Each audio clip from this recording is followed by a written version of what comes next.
Brazos. Ana Lilia Pérez. Muchas Hola. gracias por invitarme. Qué Gracias. gusto de que estés aquí. Gracias. Cuando hablamos aquella vez, habrá sido como año y medio.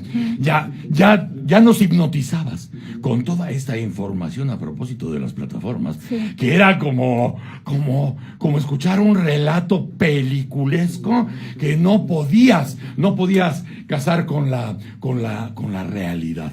Hoy más que nunca, la realidad está ahí.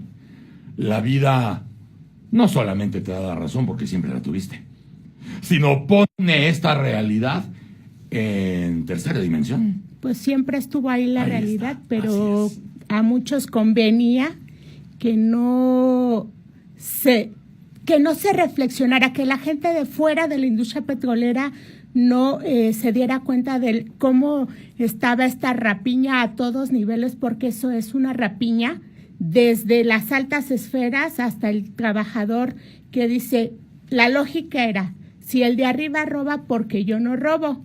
Y así es como empezó el huachicoleo en Pemex. Que es toda una industria, una industria alterna, pero tú dices, claro, tiene que estar comandada por jefes, capitanes, generales de esa industria y alternas, y va bajando hasta el último, hasta el último eslabón de la cadena, que muchas veces es pues de aquí completas tu chivo, o te disciplinas o no estás, güey. Y eso ha pasado, gente que no se disciplinó, hay desaparecidos en la industria petrolera, trabajadores que habían pedido protección porque los cárteles los presionaban a colaborar con ellos. Robos se negaron y están desaparecidos esos trabajadores, sobre todo en la cuenca de Burgos, en la zona norte del país. Tú estuviste advirtiendo en tus libros, en tus entrevistas, en tus conferencias, estuviste advirtiendo el asunto como una cosa real, una cosa tangible. Hoy ya más o menos la gente, por lo que está pasando, puede darse una idea que el huachicol ha crecido ya a alturas dimensionadas a las del narco, o quizá más rentables que el propio narco. Fíjate, Víctor, y justo yo me acordaba de este pasaje que recojo en el libro El Cártel Negro. El Cártel Negro es un libro que se publicó en 2011. Sí. Sexenio de Felipe Calderón. Ajá. La tesis de este libro es, el subtítulo lo dice, cómo el crimen organizado se ha apoderado de Pemex. Sí. Y en este libro se planteaba ya toda una estructura, voy trazando los eslabones de esta estructura de crimen organizado que empieza con el empleado de Pemex ordeñando, sí, manipulando válvulas para hacer conexiones permanentes. La gente ya tiene que quitarse esa idea de que el huachicolero es el que llega, hace la perfora como si fuese de plomería. Exacto, sale, mete su manguerita, le chupa eso, y llena bidones, ¿no? Es el término que se usaba en la industria, pero el huachicolero empieza cuando se habla de esta ordeña de mayor escala, de esta ordeña dentro de los ductos. El gran problema son las permanentes, claro, que ahí viene esa lógica de cerrar el ducto. Pemex tiene una red de poliductos por donde se transportan los distintos refinados. Lo que habían hecho estos huachicoleros era poner conexiones permanentes. Pones ahí tus conexiones, tus válvulas, las manipulas a libre albedrío. Es decir, cuando va tu flujo normal, en el camino va repartiendo sí, lo ilegal. Va a parar a bodegas, a depósitos, a gasolineras directamente. Hay empleados de Pemex, funcionarios, socios, a quienes directamente llegaba en la distribución del ducto. Y viene luego lo que llaman la toma caliente, que sí es esto que hace Perón un plomero, no cualquiera puede hacerlo. Se hace una perforación por muy en caliente, de aquí viene esta expresión nuestra mexicana, algo en caliente. Ajá. Pero para hacer esa toma en caliente... Pero la toma en caliente es una variedad. Lo que nos decías de las permanentes es como las VIP. Eso son las que VIP. Cuestan un chingo. Sí, en estos tiempos, un operador de esas válvulas que entre ellos se conocían como el tapiñero. Ya se sabía, consígueme un tapiñero, así, con esta acentuación. Cobraba 150,000 pesos por conectarte una válvula. ¿Quiénes eran? Los técnicos expertos en manipulación de válvulas.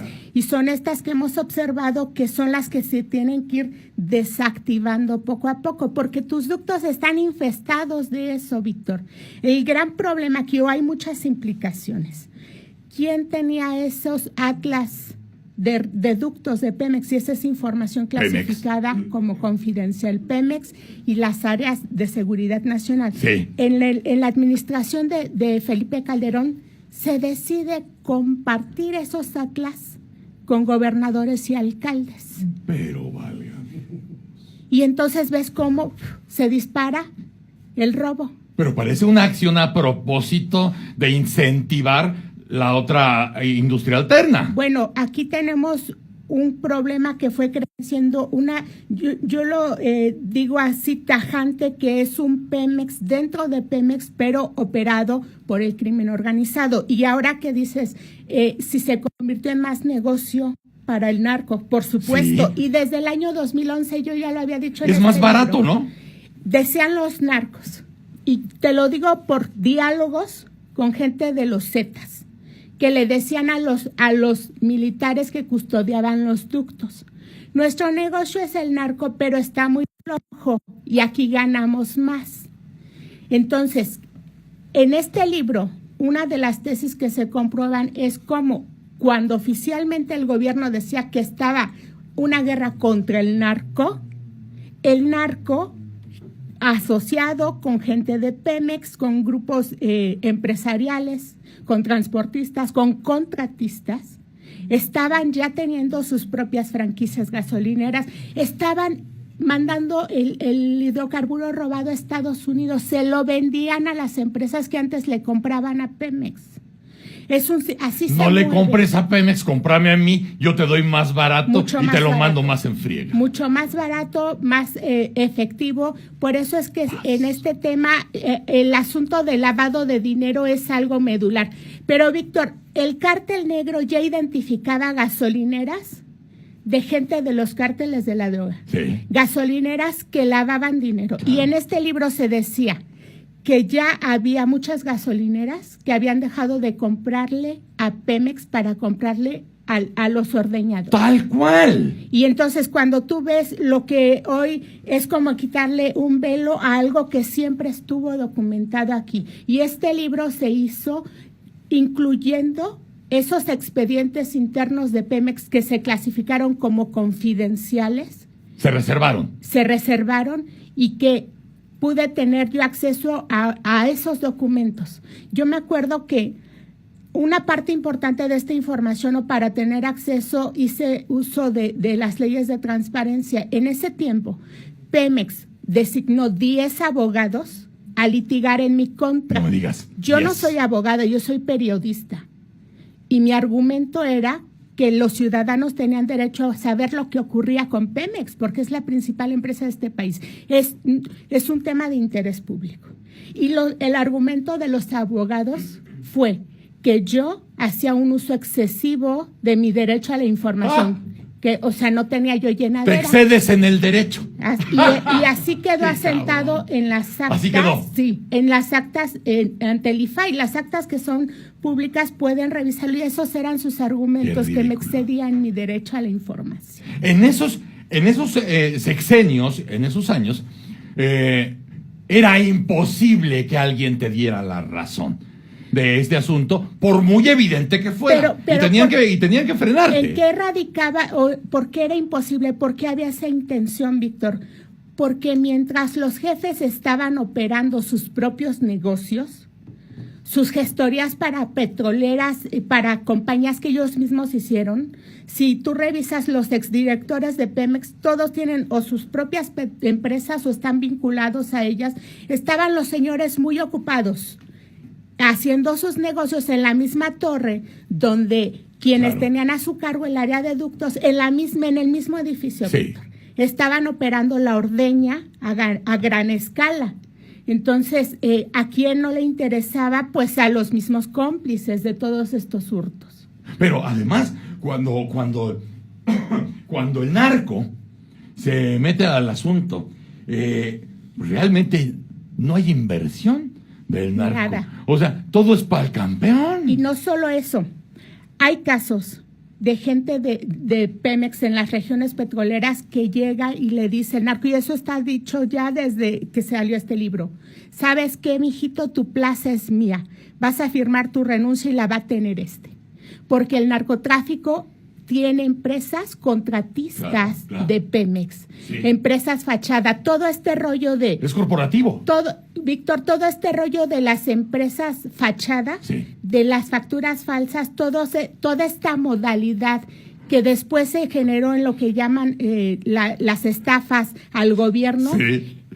fue hecho, construido. Ese es el modus operandi. Aquí está el modus operandi. Todo lo de las empresas fantasma, que todo. luego vemos con los Aquí yo gobernadores. estoy documentando. La inauguración empresas, es en el narco.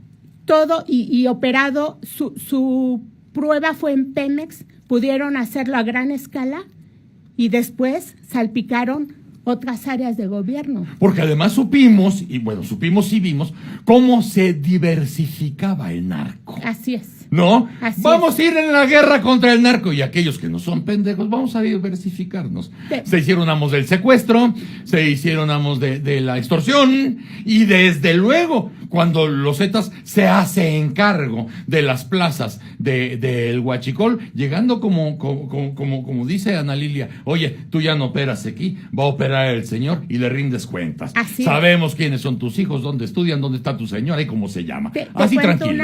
Te cuento una historia que se documenta en otro de mis libros, Pemex RIP. Heriberto Lascano, Sí. el Lasca, Sí. fue el hombre que más llevó las operaciones de los Zetas en el ámbito petrolero. El Directamente, Lasca. directamente. Él hacía reuniones en la zona industrial de la refinería de Tula. Sus reuniones ejecutivas eran para ordenar el monto que le tenía que pagar cada huachicolero al cártel. Y el huachicolero, entre ellos había discusiones porque unos querían dar más barato el producto. Pero esos huachicoleros son empresarios del sector petrolero. Claro. No te estoy hablando del empistolado que llega, que esa idea no, así no opera el crimen organizado en la industria. Empresarial. Y al licenciado, porque así le gustaba que le dijeran, los ponía en orden de que no se debían hacer competencia entre los propios huachicoleros. O sea, el Lasca es el que decía, no sean pendejos, somos el mercado. Así es. Entonces tenemos que tener una tarifa igual una tarifa, para que el mercado fluctúe. Pero además, a los otros empresarios que no participaban directamente en el huachicoleo se les cobra una renta. La gente de la industria paga derecho de piso. Y fíjate qué error tan grande el de funcionarios mexicanos que dijeron, los Zetas está desactivado. Eso es mentira. Los Zetas han operado y otros grupos de los cárteles de la droga, el mercado petrolero lo han cooptado desde hace mucho tiempo. El cártel de Sinaloa, tema de que usaban barcos para transporte de droga, sí, ha operado así. Yo tengo otro libro que se llama Mares de Cocaína, sí, donde identifico casos de barcos dentro del sector petrolero. ¿Sabes por qué usan estos barcos los narcos? Porque son los que tienen mayor libre acceso entre las aduanas, se les da prioridad. Claro. Pero además porque en una revisión es más difícil que te revisen un barco de estas características porque el revisarlo implica dinero. Que se vio mucho en España. Por supuesto. En España, en el gran boom del narco, donde decían, es que los puertos tienen que trabajar a un ritmo, no se pueden detener. Entonces, pues, ellos hacen su inspección, pues, como sea, pero rapidito. Y es por eso que era una gran inversión mandar la cocaína por barco, porque tenías muchas por ganar. Sí, tienes todas las de gana, como tú dices, no hay inversión. Exacto. Pero tu inversión, mira, en lo que han invertido es en esta logística de reclutar gente. Y en la industria petrolera se ha reclutado desde el portero checador. Tú dices, estábamos Sí, los eslabones más bajos. sí, claro. dentro del organigrama de Petróleos Mexicanos, el portero checador. ¿Sabes qué papel juega un portero checador para los ordeñadores? Es la clave para sacar pipas completas de una terminal de almacenamiento. El portero checador te va a revisar si tu factura es legal o no, y lo que se usa es que por cada factura legal salen 2 o 3 cargamentos con facturas clonadas o sin factura. Es vital el portero checador. Por supuesto, por eso es que ahora están revisándoles las facturas. Esa es la lógica de revisar que tu factura sea legal, porque el portero era el que abría la puerta, un empleado sindicalizado. Pero ojo, acá también, ¿quién dirige la terminal? Son gerentes, superintendentes, personal de confianza, es decir, todo en todo el entramado. Todo el entramado que involucra distintas formas de saqueo, en tierra, por ducto, por pipa, vía marítima. Y mientras más gente está involucrada, más poderosa es la cadena. Y bueno, lo estamos viendo con estos, el que no se avanza en desactivar las tomas, en que el control, esto está demostrando el control que tenían estos grupos criminales. Pero ¿por qué controlaban? Porque se les dejó controlar. Ah, claro. Entonces, o sea, hay la bendición, hay la bendición de alguien para que todo esto pueda suceder. Sí, por supuesto, porque hay si estamos hablando del salpicado. último eslabón, tenemos que pensar en el primero. Más bien, empezando por el de más arriba, y ya se tiene que dejar todas estas. Mira, yo he visto a muchos políticos en estos días tener una posición realmente descarada, cínica. Sí. Cuando en realidad estamos hablando de un asunto de Estado, un asunto de seguridad nacional. Y los políticos tienen que dejarse de cuentos y tienen que portarse a la altura de las circunstancias. El gran problema es que el dinero de la ordeña pagó muchas campañas políticas. ¡Claro! O sea, realmente el monstruo con el que se está luchando en este momento es un monstruo de cientos de cabezas. Cientos de garras y que está pataleando y que se defiende casi por un default. Ahora, lo que está pasando en estos momentos, que somos testigos del combate al huachicol, así se anuncia y así se enuncia, ¿es el camino correcto? ¿Tú sientes que es lo que se debe hacer? ¿Que se está haciendo lo propio? Tú conoces el asunto, tú conoces cómo se mueve. Sabemos que hay cosas que no nos pueden decir. Son cuestiones, bueno, de operativo, de protocolo. Pero ¿tú sientes que se está haciendo lo correcto? Mira, Víctor, después de que yo tuve que irme hasta en exilio por escribir ese libro y que cada vez que hacía un trabajo, lo único que hacía los funcionarios, gente del propio sector petrolero, y me ponían trabas y trabas y trabas. Yo he trabajado bajo presión todos estos temas. Cuesta arriba todo el tiempo. Pues sí. Y de padecer tantos intereses porque no se hiciera nada con esto, desde el momento en que se anuncia, vamos a frenar esto, pero sobre todo, yo destaco, es la primera vez que se reconoce que el problema de la ordeña no está fuera de Pemex, sino dentro de Pemex. Y ya se sabía, y tú lo habías escrito. Así es, entonces es la primera vez que yo escucho asumir el problema, reconocer el problema. Y para mí eso ya es para destacarse, porque pienso, bueno, se está entendiendo la lógica de cómo opera esta estructura criminal. Pero yo creo que se tiene que actuar de manera más pronta, más rápida, más efectiva, sobre todo en desmantelar la estructura criminal dentro de Petróleos Mexicanos. Claro.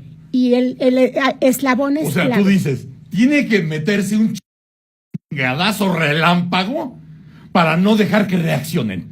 Porque estamos viendo que el control se tiene dentro. Sí, claro. Y entonces no puedes pretender que la gente que te ha estado robando todo el tiempo, saboteando todo el tiempo, que ha estado matando la empresa del Estado todo el tiempo, solo porque le diga ya no robes. Ya no, claro que no. Estos son No hay negocios. escrúpulos. Estos son negocios, se ha dado a mucha gente. Entonces, creo que se debe hacer una evaluación. Se tiene todas las herramientas. Así como en otros tiempos, porque se dice que ya no, ¿verdad? Pero en otros tiempos se investigó a todos los que se consideraban disidencia del Estado. Sí, claro. A los que pensaban distinto. A los que pensaban distinto. El Estado tiene todas las herramientas para hacer investigación. Ya se hacían en Pemex. Yo recuerdo auditorías internas en Pemex Refinación, que así se llamaba entonces. Sí. Vamos a investigar al primo del dirigente sindical de Nuevo León, de la sección sindical de Nuevo León, porque es chofer de pipa y tiene mansiones allá en Cadereyta. Y se le investigó y se le encontraron las mansiones al chofer de pipa. Pensando en esa lógica, en esas pesquisas y en esos personajes que llegaron a quemar, pues a lo mejor era como una expiación necesaria para taparle el ojo al macho, ¿no? No, Víctor, es que ahí no acaba la historia. Se les investiga, el auditor dice, sí, tiene sus mansiones este chofer de pipa, que ganaban entonces creo que 8,000 pesos. Aquí está el expediente. Contraloría. Cerraban el expediente. Ahí moría. No moría ahí, corrían al auditor. ¡No! Sí, corrían al auditor. Por metiche. Por meterse donde no debía. Entonces, el Estado tiene todas las herramientas para identificar a los responsables. Mientras no identifiques toda esa cadena de control criminal, no vas a avanzar. La fuerza del Estado, y a ti te consta, es la fuerza más grande que puede haber en el país. No puede haber una mayor que la fuerza del Estado. Sí. La fuerza del Estado sí es capaz de romper de un golpe las distintas cadenas que además están planteadas en tus libros. La parte de los empresarios, la parte de las gasolineras, la parte de los funcionarios, la parte de los narcos, o sea, todas estas aristas.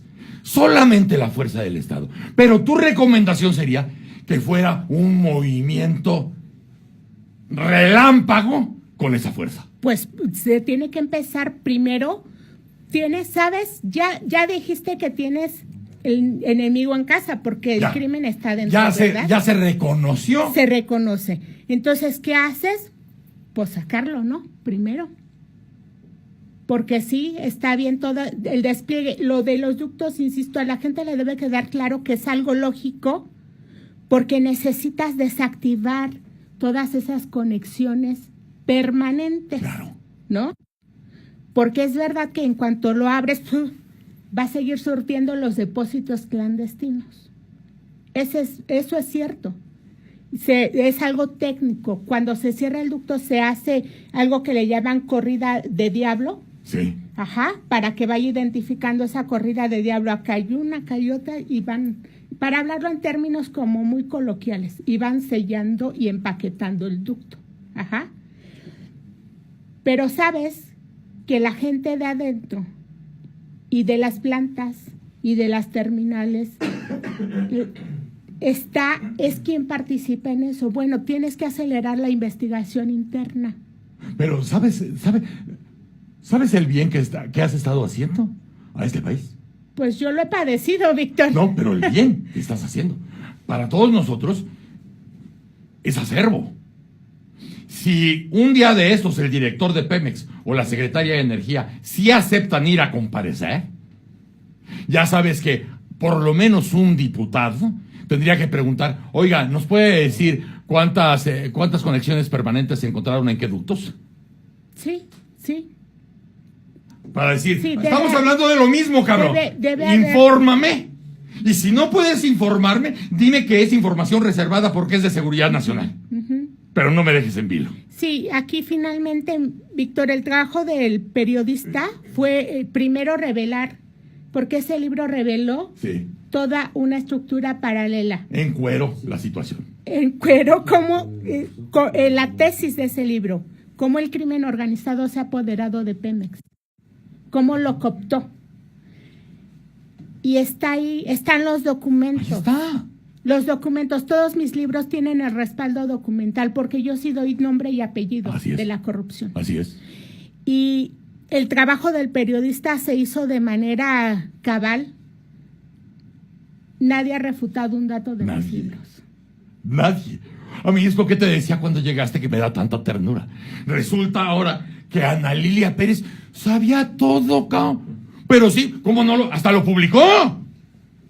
Y ahora resulta que es material obligado para quien quiera hablar del asunto, para quien quiera hacer algo periodístico, para quien quiera hablar de algo oficial, para quien quiera rebatir. Ahí está el material.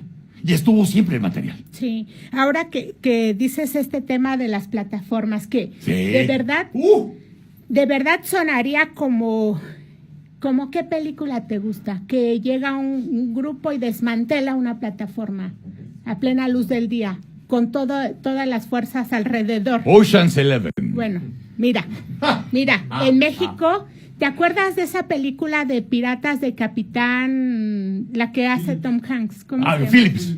Capitán Phillips. Capitán Phillips. Eso es juego de niños. Lo que pasa, y te digo que es juego de niños porque yo he documentado la piratería en Europa, lo documenté, en Asia, todo eso. Entonces, cuando yo había identificado cómo en el Golfo de México está nuestra joya petrolera, nuestro Cantarell y todos los otros yacimientos que se han descubierto, toda la infraestructura. Ahí está. Son áreas de seguridad nacional. Sí. Hay capitanías de puerto. Sí. Ahí en medio Pemex tiene algo que se llama control marino, donde observan todos los barcos que entran y salen de la zona. Ah. Si tú vas a esa zona, Víctor, si vas como pescador, llegas a cierta distancia y te echan de ahí.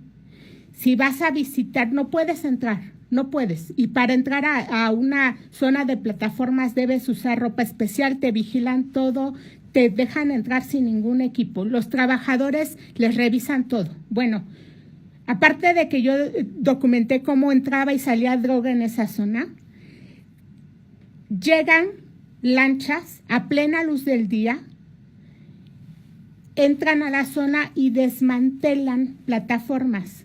Lo primero que se robaron, yo lo documenté en el Cártel Negro, si mal no recuerdo, sexenio de Felipe Calderón. No tengo el año preciso, pero fue sexenio de Felipe Calderón. Entra el grupo, desmantelan una pista de anaviaje. La pista de anaviaje es donde aterriza el helicóptero. Ajá. La desmantelaron completita. No manches. Se la llevaron. ¿Quién se roba una pista de anaviaje? ¿Quién? ¿Y para qué te sirve? Para otra plataforma. Para otra plataforma. ¿Verdad? Solamente. Está documentado el robo. Se publica, se denuncia periodísticamente y los robos siguieron. Yo en este libro pongo no apareció. No. O sea, ese helipuerto que se llevaron. Se dio por perdido. Claro. Se dio por perdido porque, bueno, en la industria se tienen los seguros, se cobra el seguro, y se dio por perdido. La plataforma se llama Yaché. Bueno, siguió el robo a tal punto que yo pongo en este libro un capítulo que se llama El Triángulo de las Bermudas. Ajá. Porque literal... Desaparecen las cosas. Desaparecen los equipos más caros de las plataformas más nuevas que ha comprado Pemex. Curiosamente, lo más caro de lo más nuevo. Así es. En estos últimos años yo estuve publicando, siguió el robo, estuve publicando para este libro de Pemex RIP y para diversos reportajes para la revista Newsweek en español. Sí. Publiqué todas las maneras de operación de el huachicoleo en alta mar y de el desmantelamiento de plataformas en alta mar, porque empezó con esa plataforma y después se robaron pistas de anaviaje de muchas plataformas. ¡Ah, de varias! Los controles, lo más caro. Yo publiqué hasta fotografías, Víctor, de cuando entran las lanchas con la gente identificada desmantelando. Ahí está la evidencia periodística. Hasta las fotos les di. Y no se hizo nada. Fíjense nada más, niños, niñas, del gran tema que lleva años tocándose e investigándose por gente como Ana Lilia Pérez. Y hoy resulta que todo lo que se investigó y todo lo que se publicó era cierto, tenía razón. Y no solamente razón, nos describe cuál es el mundo de la corrupción dentro de la empresa más importante que ha tenido el Estado mexicano. Bueno, esa que así como se llevan los helipuertos, se han llevado partes del país por medio de Pemex, ahora lo estamos viendo en la vida diaria y hasta en el desabasto. Ana Lilia, yo te agradezco que hayas venido, te agradezco mucho, pero nos vamos a estar viendo muy seguido. Claro, encantado. Porque parece ser que la historia de Pemex va a ser un común denominador a lo largo del sexenio. Y tú eres un bastión de información que además tú peleaste, que tú trabajaste y que ahí está. Y que nos vas a poder explicar muchas cosas que hasta ahorita el gobierno no sabe explicar o no puede explicar o no debe explicar. Pero contigo vamos a aprender mucho de eso. Te agradezco mucho que hayas venido y que nos veamos seguido. Es un placer estar contigo y felicidades por este espacio que es además una gran propuesta. Siempre es garantía tu programa, Gracias. Víctor. Felicidades. Gracias, mi vida, y gracias por mantenernos así hipnotizados. ¿Qué tal?